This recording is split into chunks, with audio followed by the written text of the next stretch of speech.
اور ہماری مصیبت پہ غم مناتے ہیں۔ اس کے علاوہ بھی دلیلیں کافی ہیں۔ بہرحال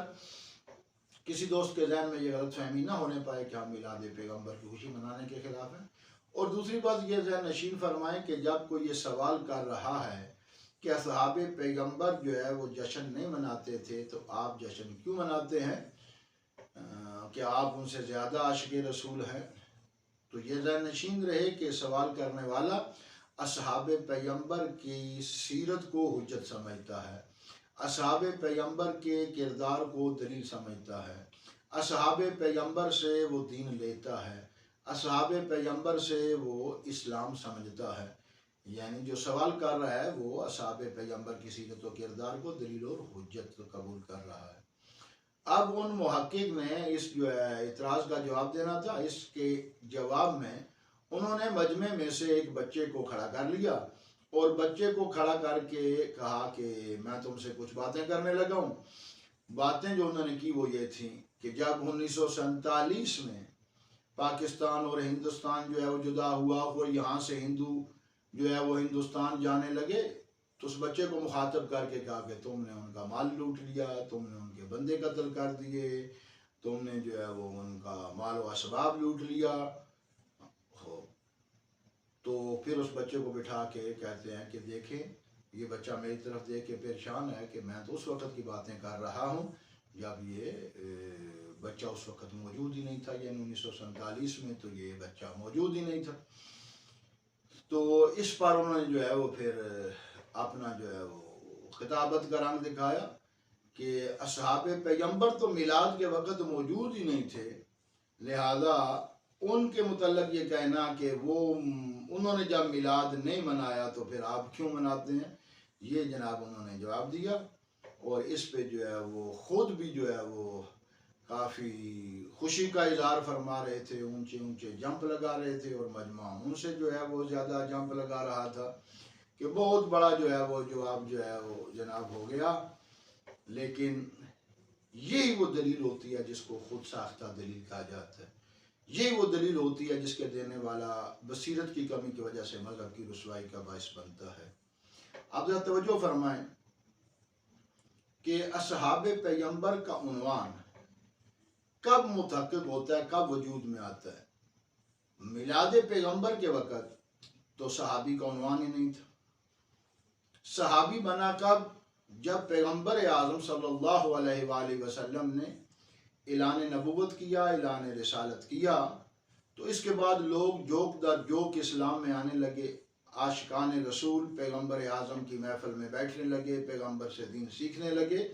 نتیجتاً صحابی اور کا عنوان وجود میں آیا اور اصحاب آہستہ آہستہ اصحاب کی تعداد بڑھتی چلی گئی، یہاں تک کہ آخری حج کے موقع پر روایات کے مطابق 1,23,000 یا 1,24,000 کے قریب اصحاب پیغمبر موجود تھے۔ تو اس کے بعد اس حد تک اصحاب پیغمبر کی تعداد بڑھی کہ پیغمبر کے انتقال اور وصال کا وقت جو ہے وہ قریب آ گیا، پیغمبر اعظم اس دنیا سے چلے گئے، ایک معتدبے بہت زیادہ اصحاب کی تعداد اس دنیا میں چھوڑ کے گئے۔ اب سوال یہ ہے کہ صحابی کا عنوان جب وجود میں آ گیا، صحابی جب موجود تھے، تو پیغمبر اعلان نبوت کے بعد پیغمبر اعظم کی ولادت کی تاریخ پر، ولادت کی ڈیٹ پر کیا اصحاب پیغمبر میں سے کسی صحابی نے پیغمبر اعظم کے میلاد کا جشن منایا ہے، پیغمبر اعظم کے میلاد کی خوشی منائی ہے؟ سوال یہ تھا کہ جس طرح آج کا مسلمان اس دور میں ہوتے ہوئے پیغمبر اعظم کے میلاد کے وقت اگرچہ یہ موجود نہیں تھا، لیکن اس دور میں ہوتے ہوئے جب پیغمبر کی ولادت کی تاریخ آتی ہے تو آج کا مسلمان پیغمبر کا میلاد مناتا ہے، جشن مناتا ہے، خوشی مناتا ہے۔ تو سوال یہ ہے کہ اصحاب پیغمبر نے پیغمبر کی زندگی میں اس تاریخ کے آنے پر یا پیغمبر کے وصال کے بعد اس تاریخ کے آنے پر، کیونکہ پیغمبر کے وصال کے بعد بھی تو اصحاب موجود تھے، کیا اس تاریخ کے آنے پر پیغمبر کی میلاد کا جشن منایا ہے، پیغمبر کی ولادت کی خوشی منائی ہے یا نہیں منائی؟ اب اس کے جواب میں یہ کہنا کہ اس وقت تو اصحاب موجود ہی نہیں تھے. بھائی اس وقت جو ہے صحاب پیغمبر نے میلاد کی خوشی اگر نہیں منائی تو اس لیے نہیں منائی کہ صحابی کا موضوع ہی نہیں تھا، صحابی کا عنوان ہی نہیں تھا. اور علمی اصطلاح میں سے کہا جاتا ہے سالبہ بے انتفاع موضوع. تو جو سالبہ بے انتفاع موضوع کو بطور دلیل اور حجت پیش کرے اسی خطیب کے بقول واقعاً ایسے شخص کو دوائی شوائی لے کے دینے ہی چاہیے. اب اس سوال کے جواب میں حق تو یہ بنتا ہے کہ سیرت اصحاب پیغمبر سے یہ ثابت کیا جائے کہ فلاں فلاں صحابی نے میلاد پیغمبر کا جشن منایا ہے، میلاد پیغمبر کی خوشی منائی ہے. یعنی مذہب تشیع کے لیے، یعنی اپنے افراد کے لیے اگر آپ سیرت پیش کرنا چاہتے ہیں تو جناب سلیمان کی سیرت پیش کریں، جناب ابو ذر کی سیرت پیش کریں، جناب مقداد کی سیرت پیش کریں، دیگر اصحاب پیغمبر کی سیرت پیش کریں. اور اگر مخالف کو جواب دینا ہے تو پھر ان اصحاب کی سیرت کو پیش کرنا پڑے گا جن اصحاب کی سیرت کو مخالف دلیل اور حجت سمجھتا ہے. اور مخالف کے نزدیک تمام اصحاب عادل ہیں، لہذا اصحاب پیغمبر کی میں سے کسی بھی صحابی کی سیرت کو پیش کرنا ہوگا کہ جس نے میلاد پیغمبر کا جشن منایا ہو، میلاد پیغمبر کی خوشی منائی ہو. اس کا جواب یہ نہیں بنتا کہ میلاد پیغمبر کے وقت تو صاحب تھے ہی نہیں. دوسرے لفظوں میں یعنی خود خطیب بھی نہیں سمجھ رہے تھے کہ میری گفتگو کا لازمہ کیا ہے، اور سننے والے بھی یہ نہیں سمجھ رہے تھے کہ خطیب ہمیں کہاں پہ جو ہے وہ مغالطہ دے رہا ہے یا خطیب کو کہاں پہ مغالطہ لگا ہوا ہے. تو دوستان اس سوال کا جواب ایک اصحاب کی سیرت تھی اور دوسرا ائمہ اہل بیت علیہم السلام کے فرامین تھے کہ ائمہ اہل بیت علیہم السلام نے کس انداز سے خوشی منانے کا حکم دیا ہے اور میلاد پیغمبر کی خوشی منائی ہے. یہ وہ دلیلیں ہیں جن کو خود ساختہ دلیل کہا جاتا ہے کہ اپنی طرف سے جو ہے وہ ایک قیاس، ایک فکر باطل جو ہے وہ گھڑ لی اور جو ہے وہ مخالف کو جواب دیا. خدا نخواستہ اس مقام پہ اگر کوئی مخالف پکڑ لے اور کہ حضور یہ ہیں وہ آپ کے محقق، یہ ہیں وہ آپ کے علامہ جو اس انداز سے جو ہے وہ سوال کا جواب دے رہے ہیں، یہ دلیل دے رہے ہیں، اس انداز سے جو ہے وہ مخالف کے دلیل کا جو ہے وہ توڑ پیش کر رہے ہیں، تو خود بتائیے گا مذہب کے پیچھے کیا رہ جائے گا، مذہب کے پلے کیا رہ جائے گا. مذہب کی رسوائی کا باعث بنتے ہیں ایسے لوگ جو دلیل سمجھنے کی صلاحیت نہیں رکھتے اور پھر جو ہے وہ اپنی بصیرت اور اپنے فکر سے جو ہے وہ جواب دینا شروع کر دیتے ہیں. ائمہ اہل بیت علیہ السلام نے ایسے ہی افراد کو علم عقائد اور مخالف کی دلیلوں کا جواب دینے سے منع کیا ہے کہ بے مہربانی فرمائیں آپ جواب نہ دیں. آپ اگرچہ نیت آپ کی خالص ہوگی لیکن خلوص نیت کے باوجود آپ مذہب کی رسوائی کا باعث بنیں گے. یہ ہم وہ خود ساختہ دلیل جس سے ائمہ علیہ السلام نے منع کیا ہے. تو ہماری بحث جو ہے وہ آگے چل رہی ہے جس میں جو ہے وہ علامہ نجفی مرحوم نے اس کے بعد علم کلام کی تدوین کا باب قائم کیا ہے. علم کلام کی تدوین کا باب قائم کرنے کے بعد گفتگو کا آغاز اس نقطے سے کیا ہے کہ علم کلام کے موجد اور مخترع کے متعلق بہت سے اقوال ہیں، اختلاف ہے، اور بہت سے افراد نے علم کلام کا موجد اور مدون ہونے کا سہرا یا تمغہ بہت سارے افراد کے پیشانیوں پر یا ان کے سینوں پر جو ہے وہ لگانے کی کوشش کی. بعض افراد نے یہ کہا کہ علم کلام کا موجد واصل بن عطا ہے، بعض نے کہا کہ علم کلام کے موجد کا نام ابو الحذیل اللاف ہے.